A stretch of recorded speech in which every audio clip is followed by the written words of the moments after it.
Assalamualaikum warahmatullahi wabarakatuh. Izin memperkenalkan diri, nama Muhammad Fauzan Lutfi, NPM 1901012021, mahasiswa dari Institut Agama Islam Negeri Metro, Fakultas Tarbiyah dan Ilmu Keguruan. Baik, di sini saya akan menjawab pertanyaan UTS dari mata kuliah Al-Quran, Hadis, dan pembelajarannya yang difokuskan dalam pendidikan 4.0 atau 4.0. Maka sebelum saya menjawab dari 5 pertanyaan tersebut, jadi dengan terusnya berkembang pada zaman ini, teknologi, kita diperkenalkan tentang adanya pendidikan 4.0. Lalu apa itu yang dimaksud dengan pendidikan 4.0 atau 4.0? Pendidikan 4.0 ini menggabungkan atau juga memanfaatkan teknologi yang berkembang saat ini dalam kegiatan belajar mengajar. Pertanyaan yang pertama, bagaimana sih konsep Merdeka Belajar dan pendidikan 4.0 ini? Konsep Merdeka Belajar ini merupakan konsep dari Kementerian Pendidikan dan Kebudayaan Kemendikbud, yaitu Bapak Nadiem Makarim, yang terdorong keinginannya untuk menciptakan suasana belajar yang bahagia tanpa dibebani dengan pencapaian skor dan nilai tertentu.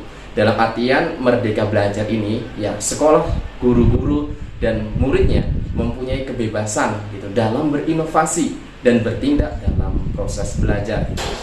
Konsep Merdeka Belajar sangatlah berbeda dengan kurikulum yang pernah ada dan digunakan oleh pendidikan formal di Indonesia. Pendidikan baru ini sangat memperhitungkan kemampuan dan keunikan kognitif individu para peserta didik. Berikut garis besar dari konsep Merdeka Belajar. Yang pertama yaitu asesmen kompetensi minimum. Asesmen kompetensi minimum ini fokusnya bukanlah sebanyak apa siswa mampu mendapatkan nilai melalui penugasan dari guru, tetapi bagaimana siswa itu mampu berpikir secara kritis dalam menyelesaikan suatu permasalahan menggunakan kemampuan kognitifnya, kemampuan memperoleh makna pengetahuan dari pengalaman dan juga informasi-informasi yang telah dia dapatkan. Nah, dalam bidang literasinya, misalnya bila pada kurikulum sebelum-sebelumnya siswa lebih banyak diharapkan menghafal dan menerapkan materi yang mereka baca. Dalam konsep asesmen kompetensi, siswa diharapkan harus bisa berpikir dengan logis untuk mengabstraksikan maksud dan tujuan dari materi yang telah dipelajari. Begitu juga dalam hal numerik atau pada pelajaran sains yang di situ dari pelajaran fisika, kimia, khususnya dari matematika. Siswa tidak boleh hanya menghafal formula atau rumusnya saja, tetapi juga menemukan konsep dasarnya sehingga bisa menerapkannya untuk penyelesaian masalah yang lebih luas. Yang kedua yaitu konsepnya survei karakter. Pada akhirnya pemerintah mengakui pendidikan di Indonesia adalah investasi yang benar-benar sangat mahal. Sebab setiap daerah memiliki keunikan manusia yang berbeda-beda dan tidak mungkin dipaksa untuk menerapkan satu sistem dengan indikator yang tetap. Pada konsep survei karakter, pemerintah akan menilai secara menyeluruh terkait kualitas pendidikan di sekolah. Jadi bukan hanya tentang hasil belajarnya saja, tetapi juga ekosistem dan infrastruktur pendidikan yang tersedia. Jadi dengan kata lain, pengembangan kualitas pendidikan bukan lagi tentang penerapan indikator kualitas tetap, tetapi berdasarkan data hasil survei terbaru terhadap sekolah. Yang ketiga yaitu konsepnya perluasan penilaian hasil belajar. Jadi ada suatu hal yang menarik dan bagus dari konsep Merdeka Belajar ini, yaitu perluasan penilaian hasil belajar siswa. Yang tadinya hanya dari nilai ujian nasional, kita suruh mengerjakan ujian sekarang menjadi penugasan dan juga portofolio.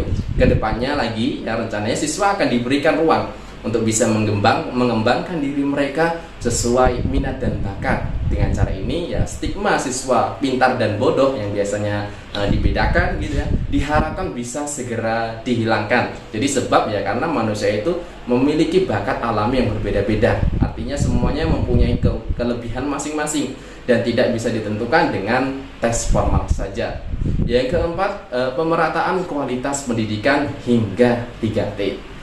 Merdeka Belajar juga dapat diartikan keadilan terhadap akses pendidikan yang setara bagi seluruh siswa di Indonesia. Oleh karena itu, pemerintah membuat kebijakan, yaitu dengan pemberian kuota gitu nggih, khususnya bagi siswa yang berada atau yang tinggal di daerah 3T. 3T itu yang terdepan, daerahnya terdepan gitu nggih. Ada yang di situ daerahnya terpencil dan juga ada yang daerahnya tertinggal di pedesaan. Industri 4.0 adalah momen penting dalam pemerataan kualitas pendidikan di Indonesia, sebab pada tahun 2030 nanti akan menjadi puncak dari bonus demografi Indonesia dengan 60% penduduk adalah angkatan kerja. Kesiapan SDM, sumber daya manusia Indonesia, ya akan sangat menentukan keberhasilan kita dalam menghadapi persaingan di industri 4.0, khususnya di daerah 3T tadi yang masih memiliki tingkat kelahiran yang sangat tinggi. Oke, selanjutnya pertanyaan yang nomor 2. Apa rancangan perencanaan pembelajaran Al-Quran Hadis dan pembelajarannya yang Anda miliki dalam menyambut era pendidikan 4.0 ini? Jadi dalam menyambut era digital ini, pendidikan 4.0 seharusnya malah memudahkan bagi seorang pendidik, pengajar, guru. Rencana pelaksanaan pembelajaran RPP merupakan salah satu perangkat pembelajaran yang disitu ya diharuskan gitu ya, wajib disediakan oleh guru. Baik tidaknya pembelajaran salah satunya ya ditentukan dengan kualitas perencanaan yang dijabarkan guru dalam RPP tersebut. Maka di sini ya, RPP digital merupakan salah satu wujud pengembangan diri guru dalam menghadapi pembelajaran abad 21 dan revolusi industri 4.0. Guru yang kreatif dan inovatif bisa membuat perangkat pembelajaran dalam format digital. RPP digital pada prinsipnya serupa dengan RPP manual. Ia juga menjabarkan kompetensi dasar KD, indikator pencapaian kompetensi IPK dan langkah-langkah pembelajaran lainnya. LPP digital juga ya, mendukung open learning dan dapat dimiliki oleh peserta didik karena mudah dibagikan gitu, di-share misalnya ya bisa melalui media sosial seperti Facebook, WhatsApp, Telegram dan sejenisnya, sehingga peserta didik benar-benar mengetahui kompetensi dasar apa yang harus dikuasainya pada setiap pelaksanaan ya pembelajarannya. Selanjutnya yaitu pertanyaan dari yang ketiga. Bagaimana strategi pembelajaran Al-Quran dan Hadis dalam pembelajaran dan pembelajarannya dalam menghadapi tantangan era pendidikan 4.0 ya. Jadi dalam menghadapi era digital 4.0, guru mempunyai peranan penting gitu ya, dalam pendidikan di era revolusi industri 4.0 ini. Untuk mempersiapkan siswa menghadapi era revolusi industri 4.0 bukanlah hal yang mudah gitu, bukanlah hal yang gampang. Guru memerlukan strategi pembelajaran yang mampu memfasilitasi siswa untuk berkembang, seperti menyiapkan siswa agar mampu menggunakan teknologi. Maka di sini yang perlu diperhatikan ya, di antaranya yang pertama yaitu 1, membantu siswa dalam belajar. Dalam hal ini guru ya harus benar-benar memperhatikan siswa dalam proses kegiatan belajar mengajar. Maka dalam pembelajaran Al-Quran dan Al-Hadis, guru tidak menyuruh siswa untuk menghafal surat-surat dalam Al-Quran saja gitu, tetapi guru yang mengajar dan mengartikan satu persatu dari setiap ayat, sehingga murid bukan hanya sekedar menghafal tetapi dapat memahami ayat satu ayat gitu, memahami per ayat dengan baik, sehingga bisa mengambil hikmah dari penjelasan guru dan bisa merealisasikan dalam kehidupan sehari-harinya. Itu yang pertama yang harus diperhatikan ya. Guru harus mengajar ya muridnya gitu. Yang kedua, menggunakan strategi blended learning. Strategi ini ya dapat mengoptimalkan dalam proses pembelajaran, karena pembelajaran tidak hanya terjadi di kelas saja, namun juga dapat dilakukan di luar kelas.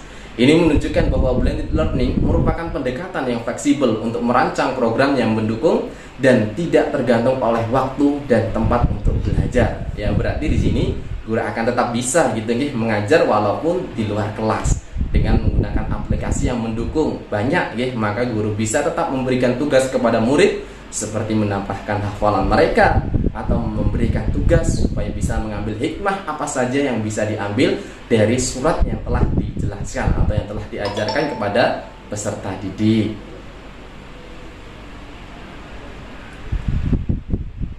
Selanjutnya yaitu pertanyaannya, bagaimana pengembangan media pembelajaran Al-Quran Hadis dan pembelajarannya yang sesuai dengan era pendidikan 4.0 gitu ya. Jadi ada beberapa media yang sudah kita ketahui atau yang sudah kita udah kita kenal ya. Banyak media pembelajaran, yaitu diantaranya ada media audio gitu ya, media visual, ada media audio visual. Pembelajaran daring yang dibersamai oleh perubahan revolusi industri 4.0 memberikan dampak yang besar gitu, terhadap pendidikan di Indonesia pada era modern ini.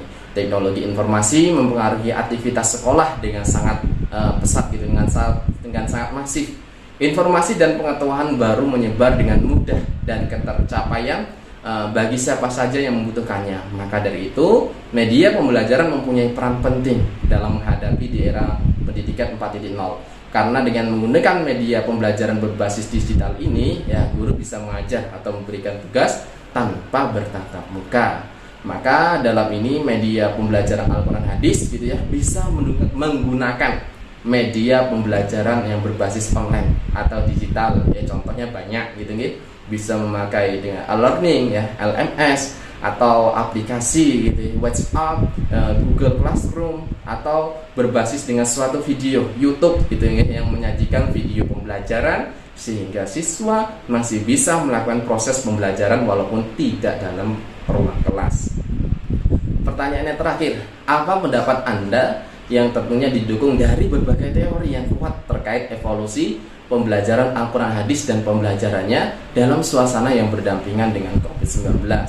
Jadi pelaksanaan sistem pembelajaran daring di Indonesia yang telah berlangsung selama 1 tahun membawa berbagai perubahan dan dampak baik positif ya, ada juga ya negatifnya gitu.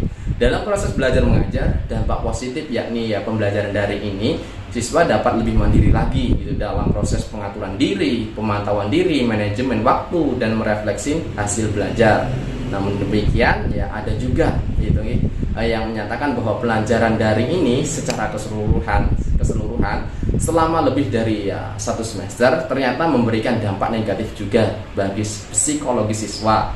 Siswa sudah mulai jenuh dengan sistem pelajaran daring. Setelah 2 minggu pertama belajar dari rumah, perubahan perasaan menjadi malas gitu dan tidak berminat belajar terjadi karena terlalu banyak tugas yang dianggap tidak efektif oleh siswa, karena ya hanya di rumah belajar sendiri tidak bersama dengan teman-temannya, termasuk dalam pembelajaran Al-Quran dan Hadis yang seharusnya peserta didik juga ya bisa tatap muka atau bisa praktek dalam pembelajaran, sehingga karena pandemi ini belajar ya dilaksanakan secara online atau daring. Dampak negatif pada psikologi siswa akibat pembelajaran daring yang terlalu lama sebenarnya telah disadari atau diakui oleh Kementerian Pendidikan dan Kebudayaan Bapak Nadiem Makarim. Ya, namun demikian ya pemerintah tidak memiliki pilihan lain gitu karena prioritas di masa pandemi COVID-19 ini adalah tentang ya kesehatan dan juga keselamatan dari peserta didik dan juga gurunya. Insya Allah sekian ya jawaban dari saya ujian tengah semester. Apabila dari awal sampai akhir terdapat kesalahan, saya mohon maaf. Wassalamualaikum warahmatullahi wabarakatuh.